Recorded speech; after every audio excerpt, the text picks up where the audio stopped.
Olá, gente. Bom dia. Iniciamos o nosso Tempo de Pensar de hoje, nosso quadro Tempo de Pensar, falando sobre a ofensa que o presidente fez à jornalista ao mandá-la calar a boca. O que significa isso? Para falar sobre isso, eu gostaria de ler um trecho do livro de Karl Jaspers, Introdução ao Pensamento Filosófico, que ele diz o seguinte: muitos políticos veem facilitado seu nefasto trabalho pela ausência de filosofia. Massas e funcionários são mais fáceis de manipular quando não pensam, mas tão somente utilizam de uma inteligência de rebanho. É interessante nós começarmos com essa reflexão do Jaspers, pois ele diz justamente que a ausência de pensamento acaba ocasionando que haja uma inteligência de rebanho.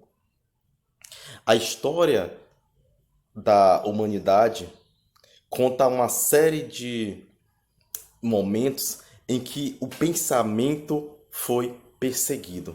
Desde Sócrates, quando ele é condenado a tomar cicuta, passar por Cristo, quando ele é perseguido porque ele pensava de forma diferente dos fariseus, da estrutura social na qual ele vivia, pregando uma prática de vida baseada no amor. Podemos falar do Martin Luther King, que é assassinado. Podemos falar de Gandhi também, que é assassinado. Parece-nos que pensar, e quando esse pensamento, quando essa reflexão está atrelada a uma prática de vida, é altamente subversivo. Pensar é subversivo. Talvez por isso que o Kant, em seu texto sobre o que é esclarecimento, ele diga: sapere aude, ouse pensar, ouse utilizar do seu próprio entendimento. Não deixem que pensem por você. Infelizmente, quando nós ouvimos o presidente falar calar a boca, nós nem sempre nos damos conta do significado dessa frase. Ao dizer calar a boca, o presidente ele traz para essa frase todo um mecanismo de pensamento, ou melhor dizendo, um mecanismo de prática que é baseada numa leitura fascista do mundo. O que é o fascismo, os regimes totalitários? São justamente o esvaziamento da política. É a ausência de reflexão e é a ausência de qualquer forma de argumentação. O fascismo, ele se caracteriza pela eleição de um líder e pelo segmento como um rebanho desse líder. De pessoas que se negam a pensar, e as palavras desse líder, palavras sem reflexão, sem apoio científico, são colocadas, e sem apoio experiencial, são colocadas como a verdade. É a minha verdade colocada como verdade para todos. É interessante esse mecanismo do fascismo, que é um mecanismo justamente que busca anular o pensamento político, anular a reflexão política. Calar a boca, como o presidente falou, é justamente atentar contra o sentido da política, que é a reflexão, que é a discussão.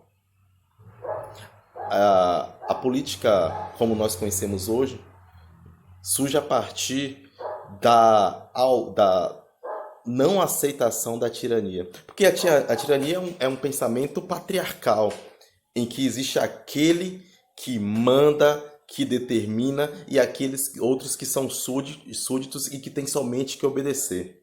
Esse pensamento patriarcal, ele começa a ser quebrado quando surge o que nós chamamos de democracia. No entanto, esse pensamento, ele ainda continua forte e muito vivo, e nós percebemos nos últimos tempos como esse pensamento patriarcal e como esse pensamento fascista, ele está entranhado na estrutura altura da realidade brasileira. Um país que, infelizmente, foi, sempre foi vivenciado a partir da o patriotismo brasileiro, né? Sempre foi vivenciado a partir da prática autoritária. O senhor do engenho, né? O patrão, o pai que domina a família e os filhos, domina a mulher. Esse pensamento autoritário, patriarcal, né? E que tenta se colocar como um pensamento bacana, exaltando a pátria, a família, é basicamente um pensamento que busca minimizar o pensamento, calar aquele que tem uma opinião diferente e esvaziar o sentido da política. O fascismo é a derrota da política. O fascismo é o autoritarismo ameaçando a liberdade. Infelizmente, esse fascismo, essa ausência da política, está mais presente do que possamos imaginar. Por isso que existe esse canal, para lutar pela liberdade. E eu espero que essa luta pela liberdade seja caracterizada por apoiar o pensamento.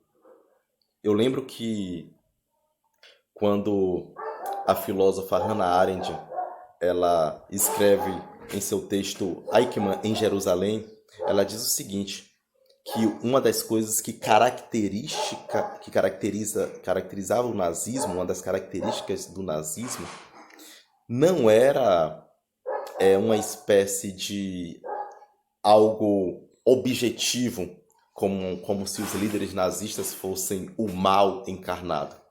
O que caracterizava os líderes nazistas, o que caracterizava o grande número da população que apoiou o nazismo, era uma curiosa incapacidade de pensar.